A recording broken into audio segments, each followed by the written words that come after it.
Salutare și bine ați venit la un nou vlog. În videoul de azi ajungem în sudul Turciei, în Demre, orașul lui Moș Crăciun. Știu că e ciudat să vă spunem despre Moș Crăciun în sudul Turciei și la mare, dar vă vom lămuri în cele ce urmează. Am plecat din Denizli cu un autocar până în Finiche, un mic orășel la malul Mării Mediterane, în sudul Turciei, în regiunea Antalya. La 25 de kilometri de Demre. Din Denizli, prima parte a drumului a fost într-o zonă predominant montană, iar ultima parte de drum, peisajul se schimba și observam cum cobora tot mai mult înspre mare.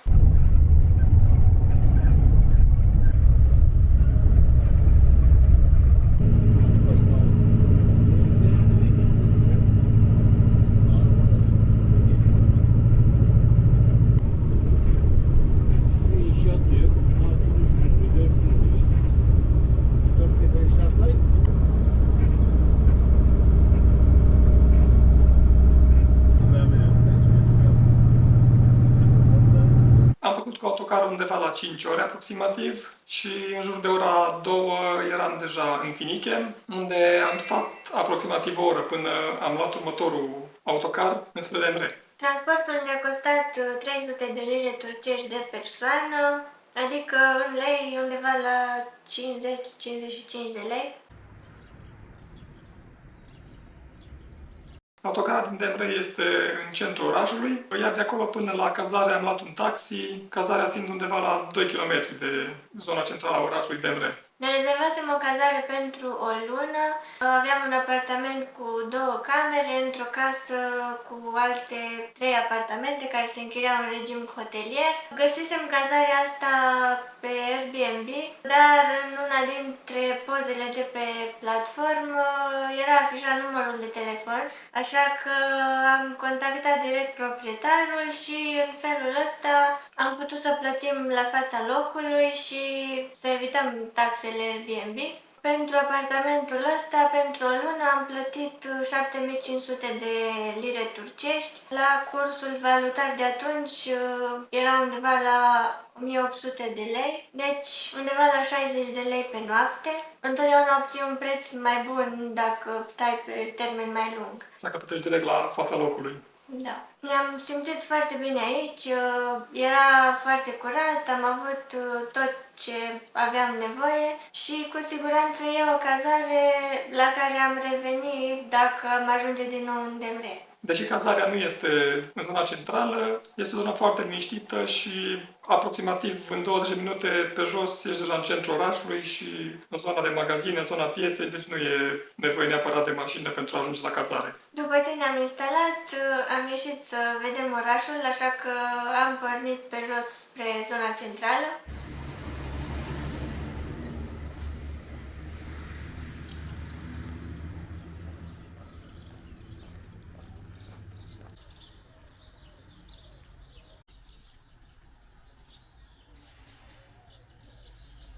Demre este un mic oraș la malul Mării Mediterane și principala activitate este agricultura. Se cultivă foarte multe citrice, rodii, portocali, lămâi. Era foarte plăcut să ne plimbăm prin oraș pentru că erau deopotrivă portocali și lămâi înfloriți, dar și portocali și lămâi care deja aveau fructe. Și în același timp sunt foarte multe sere unde se cultivă roșii și ardei. Chiar când ne-am uitat pe Google Earth înainte de a merge în Demre, vedeam o suprafață foarte mare acoperită cu ceva alb și doar când am ajuns acolo ne-am dat seama că erau sere.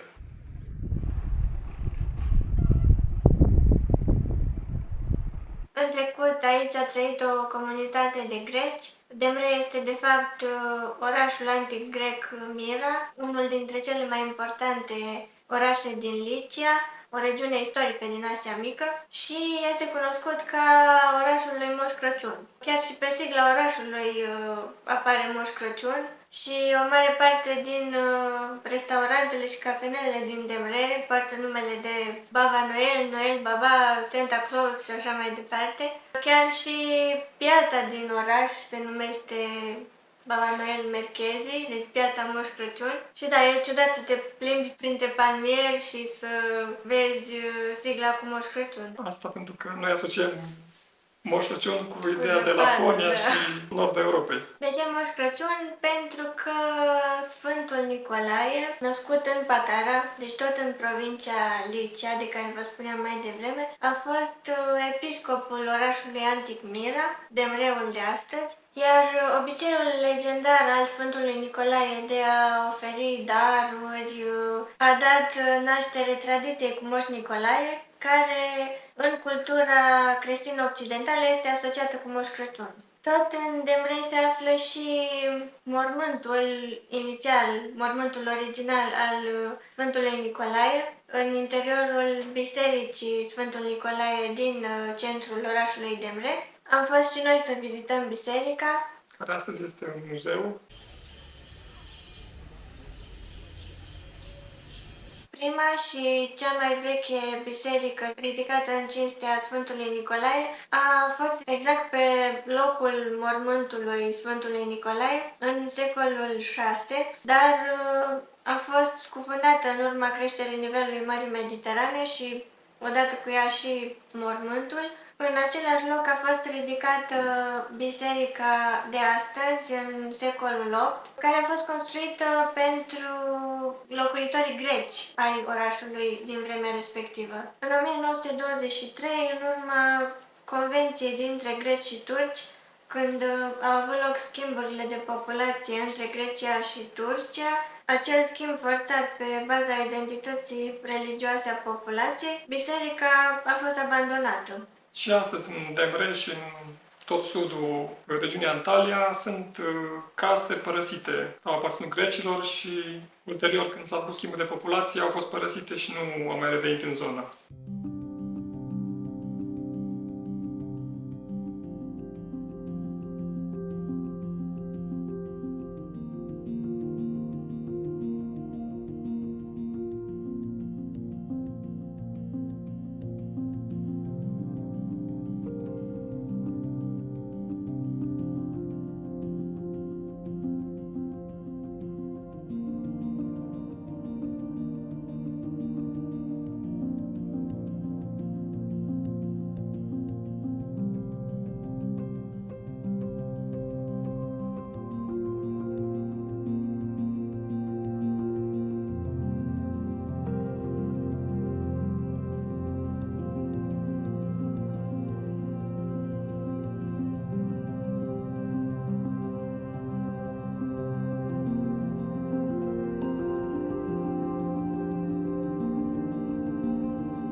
Podeaua bisericii e dintr-un mozaic de marmură, iar pe pereți există câteva rămășițe de fresce. În interiorul bisericii se află și sarcofagul vechi din marmură, mormântul Sfântului Nicolae. Moaștele nu mai există aici, sunt la Bazilica Sfântul Nicolae din Bari, în Italia. Biserica este în curs de restaurare, nu am putut să o vedem pe toată pentru că unele zone erau închise. Datorită acestei biserici, Demre este și un centru de pelerinaj. O mulțime de oameni vin să vadă mormântul original al Sfântului Nicolae și ocazional pe 6 decembrie se oficiază aici liturghia.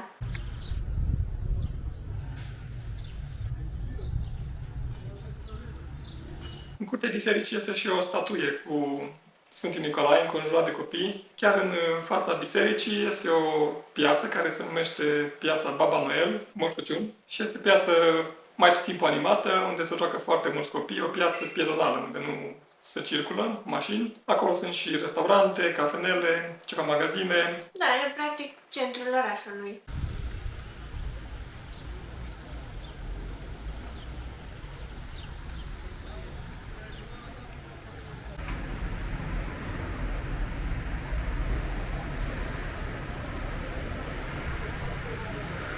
Bineînțeles că, fiind în Demre, am fost dornici să vedem și marea, așa că, după ce am vizitat biserica, am fost să vedem două dintre plajele din Demre.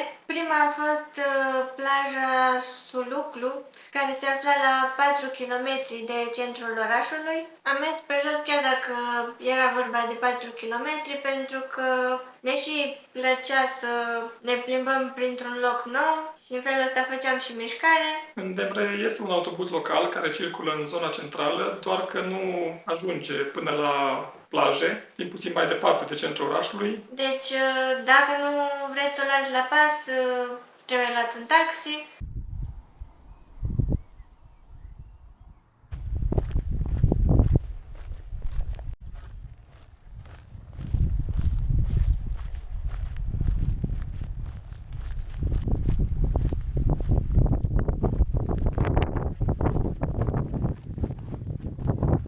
Plaja era cu nisip, era foarte întinsă și foarte lată. Fiind extra sezon, era frumos pentru că era aproape pustie. Și apa fiind destul de rece, nu am putut face baie, dar ne-am bucurat de timpul petrecut acolo. Da, ne plăcea să ne plimbăm pe plajă, să stăm la soare sau să ascultăm valurile.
Pe care am vizitat-o a fost plaja Tajdibi, aflată la 10-15 minute de mers pe jos de prima, de care v-am spus. Plaja asta ne-a plăcut foarte mult, cred că era plaja mea preferată. Ne plăcea foarte mult pentru că era o plajă cu pietre colorate și fiind o plajă cu pietre și apa era turcoază aici. Vezi, dar știu eu că una e cu nisip și una cu pietre. Dar ce apropiată și ce diferită totuși, uite ce apă albastră.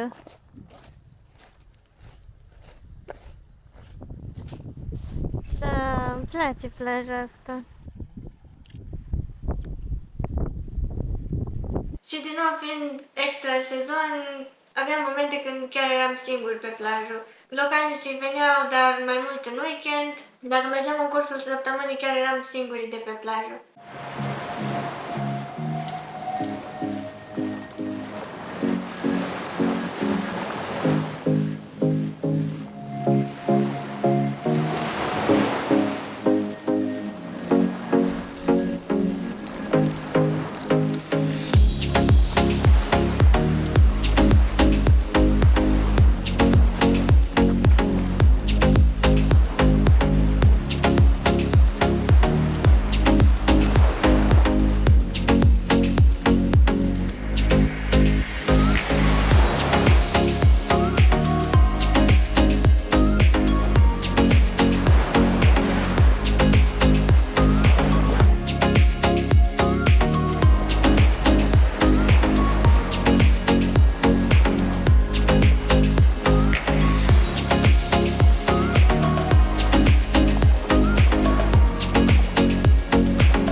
Este amenajat un parc, e o alee foarte lungă, pietonală, unde poți să te plimbi, să te relaxezi, să alergi. E foarte fain așa amenajată, o alee așa lungă, plină cu palmieri. E foarte relaxant să stai pe acolo. Cu siglale Moș Crăciun. Da. E contrastant acest lucru, să găsesc siglale Moș Crăciun printre palmieri.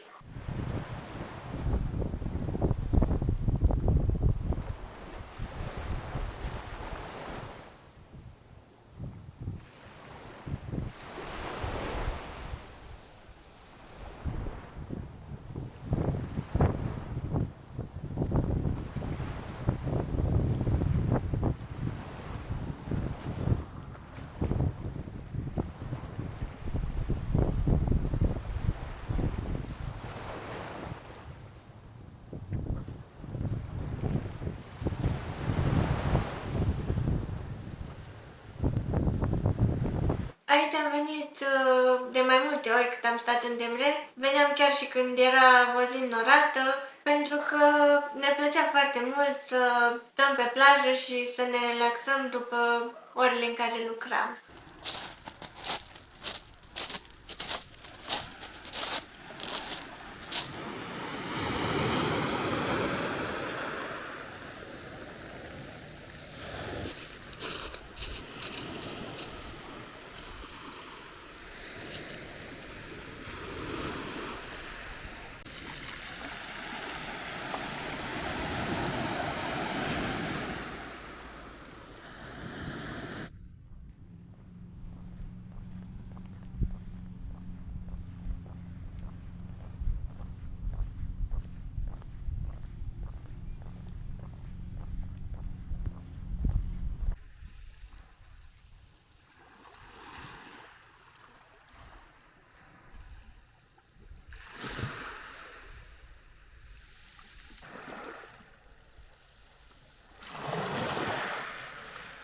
Demre este un oraș liniștit, nu foarte turistic. Turiștii vin aici mai mult pentru a vizita biserica și ruinele orașului antic Mira, dar vin aici în excursii organizate, mai mult din Antalya, deci nu petrec foarte mult timp în oraș. Poate de asta ne-a și plăcut așa de mult, pentru că e un oraș unde simți așa atmosfera locală și foarte liniștit. Nu știm cum e în sezon. Nu sunt foarte multe hoteluri mari sau Da, nu sunt. resorturi, nu sunt resorturi în niciun caz precum în Antalya, deci clar că e un oraș mai liniștit decât orașul Antalya și stațiunile SIDE sau cele care sunt foarte cunoscute printre turiști. Primele impresii din Demre au fost foarte pozitive, ne-a plăcut foarte mult atmosfera, faptul că era mai mult dintre localnici, inclusiv peisajul din oraș este foarte divers și foarte atractiv pentru că pe de parte e marea, pe de cealaltă parte sunt zonele montane pe care le vezi încă din oraș.